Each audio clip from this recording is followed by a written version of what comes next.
Hello friends, ಇವತ್ತು ನಮ್ಮ kitchen ಚಾನಲಲ್ಲಿ ರಾಗಿ, ಗೋಧಿ, ಅಕ್ಕಿ ಈ 3 ಥರದ ಹಿಟ್ಟನ್ನು ಮಿಕ್ಸ್ ಮಾಡಿ ಇನ್ಸ್ಟೆಂಟಾಗಿ ಒಂದು ಒತ್ತು ಶಾವಿಗೆನ ಯಾವ ರೀತಿ ಮಾಡ್ಬೋದು ಅಂತ ನೋಡೋಣ ಫ್ರೆಂಡ್ಸ್. ಇದು ಕಾಯಿ ಹಾಲು ಜೊತೆ ತುಂಬ ರುಚಿಯಾಗಿರುತ್ತೆ ಫ್ರೆಂಡ್ಸ್.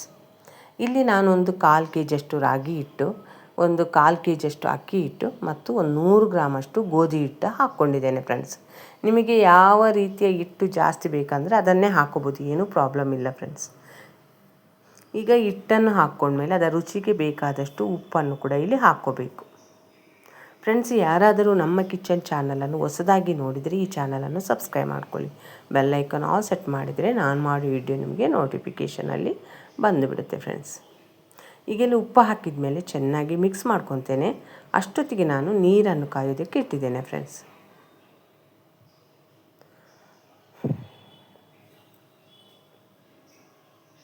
ನೀರು ಚೆನ್ನಾಗಿ ಕಾದಿರೋದರಿಂದ ಇದಕ್ಕೆ ಒಂದು ಸ್ವಲ್ಪ ನೀರನ್ನು ಹಾಕ್ಕೊಂಡು ನಾನು ಹಿಟ್ಟನ್ನು ಮಿಕ್ಸ್ ಮಾಡ್ಕೋಬೇಕು. ಯಾಕಂದರೆ ತುಂಬ ನೀರು ಬಿಸಿ ಇರೋದರಿಂದ ಒಂದು ಚಮಚದಿಂದ ನಾನು ಹಿಟ್ಟನ್ನು ಮಿಕ್ಸ್ ಮಾಡ್ಕೊತಿದ್ದೇನೆ. ಇಲ್ಲಿ ಒಂದು ಹಿಟ್ಟನ್ನು ರೆಡಿ ಮಾಡಿಕೊಂಡ್ರೆ ಈ ರೆಸಿಪಿನ ಬೇಗನೆ ಮಾಡ್ಕೋಬೋದು ಫ್ರೆಂಡ್ಸ್. ಮತ್ತು ಇಲ್ಲಿ 3 ಥರದ ಹಿಟ್ಟನ್ನು ಹಾಕಿರುವುದರಿಂದ ಆರೋಗ್ಯಕ್ಕೂ ತುಂಬ ಒಳ್ಳೆಯದು. ಇದನ್ನು ಸಾಮಾನ್ಯವಾಗಿ ನಾವು ಕಾಯಿ ಹಾಲು ಜೊತೆ ಸರ್ವ್ ಮಾಡ್ಬೋದು ಫ್ರೆಂಡ್ಸ್. ಈ ರೀತಿ ಚೆನ್ನಾಗಿ ಮಿಕ್ಸ್ ಮಾಡ್ಕೋಬೇಕು. ಬಿಸಿ ನೀರು ಸಾಕಾಗಿಲ್ಲ ಅಂದರೆ ಒಂದು ಸ್ವಲ್ಪ ತಣ್ಣೀರನ್ನು ಬೇಕಂದ್ರೆ, ಅಂದರೆ ಹಿಟ್ಟು ಭಾಳ ಬಿಸಿ ಇರುತ್ತೆ ಫ್ರೆಂಡ್ಸ್ ನಾವು ಕೈ ಹಾಕಿದಾಗ. ಅದಕ್ಕೆ ನಿಮ್ಮ ಕೈಗೆ ಎಷ್ಟು ಬಿಸಿ ತಾಗುತ್ತೋ ಅಷ್ಟು ನೋಡಿಕೊಂಡು ಹಿಟ್ಟಿಗೆ ಕೈ ಹಾಕಿದ್ರೆ ಒಂದು ಸ್ವಲ್ಪ ತಣ್ಣೀರನ್ನು ಹಾಕ್ಕೊಂಡು ಈ ರೀತಿ ನಾವು ಚಪಾತಿ ಮಾಡೋದಕ್ಕೆ ಹಿಟ್ಟನ್ನು ಯಾವ ರೀತಿ ನಾದ್ಕೊತೀವೋ ಆ ರೀತಿ ಹಿಟ್ಟನ್ನು ನಾದ್ಕೋಬೇಕು ಫ್ರೆಂಡ್ಸ್. ಮನೆಯಲ್ಲಿ ರಾಗಿ ಹಿಟ್ಟಿರ್ಬೋದು, ಗೋಧಿ ಹಿಟ್ಟು, ಅಕ್ಕಿ ಹಿಟ್ಟು ಸಾಮಾನ್ಯವಾಗಿದ್ದಿರುತ್ತಲ್ಲ ಫ್ರೆಂಡ್ಸ್. ಆವಾಗ ಇನ್ಸ್ಟೆಂಟಾಗಿ ಒಂದೊಂದು ಸಲ ಈ ರೀತಿ ಬ್ರೇಕ್ಫಾಸ್ಟನ್ನು ಮಾಡ್ಕೋಬೋದು.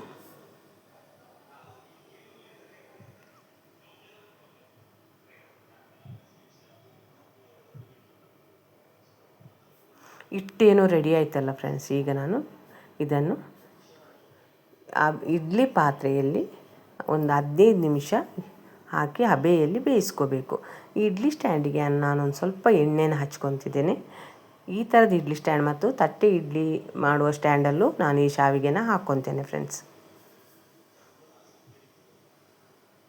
ಈಗ ಒಂದು ಸ್ವಲ್ಪ ಹಿಟ್ಟನ್ನು ತಗೊಂಡು ನಾವು ಶಾವಿಗೆ ಮಾಡೋ ಮನೆಯಲ್ಲಿ ಹಾಕ್ಕೋಬೇಕು ಫ್ರೆಂಡ್ಸ್.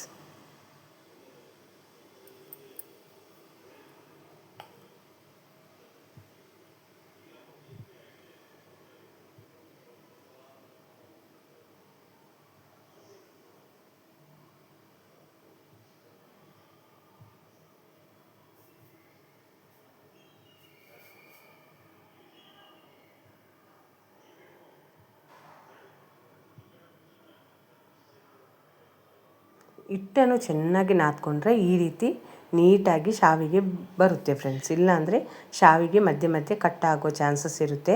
ಅದಕ್ಕೋಸ್ಕರ ಹಿಟ್ಟನ್ನು ಮಾತ್ರ ನೀಟಾಗಿ ನಾದ್ಕೋಬೇಕು.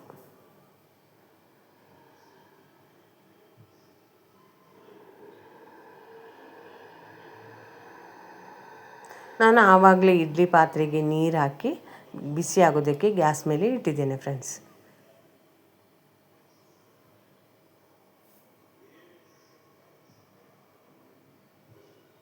ಈಗ ಇದನ್ನು ಒಂದು 15 ನಿಮಿಷ ಬೇಯಿಸ್ಕೋಬೇಕು ಹಬೆಯಲ್ಲಿ.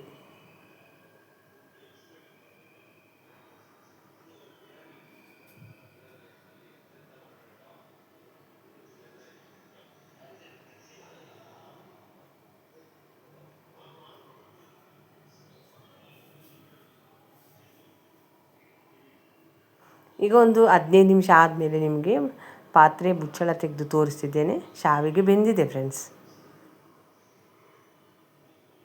ನಿಮಗೆ ನಮ್ಮ ಕಿಚನ್ ಚಾನಲಲ್ಲಿ ಬರುವ ವಿಡಿಯೋ ಏನಾದರೂ ಇಷ್ಟ ಆದರೆ ಆದಷ್ಟು ಲೈಕ್ ಮಾಡಿ, ಶೇರ್ ಮಾಡಿ, ನಮ್ಮ ಚಾನಲನ್ನು ಸಪೋರ್ಟ್ ಮಾಡಿ ಫ್ರೆಂಡ್ಸ್. ಇದು ಒಂದು ಸ್ವಲ್ಪ ತಣ್ಣಗಾದಮೇಲೆ ನೀಟಾಗಿ ಸ್ಟ್ಯಾಂಡಿಂದ ಶಾವಿಗೆನ ತೆಗೆಯೋದಕ್ಕೆ ಬರುತ್ತೆ ಫ್ರೆಂಡ್ಸ್. ನೋಡಿ, ನೀವು ಈ ರೀತಿ ನೀಟಾಗಿ ತೆಗಿಬೋದು.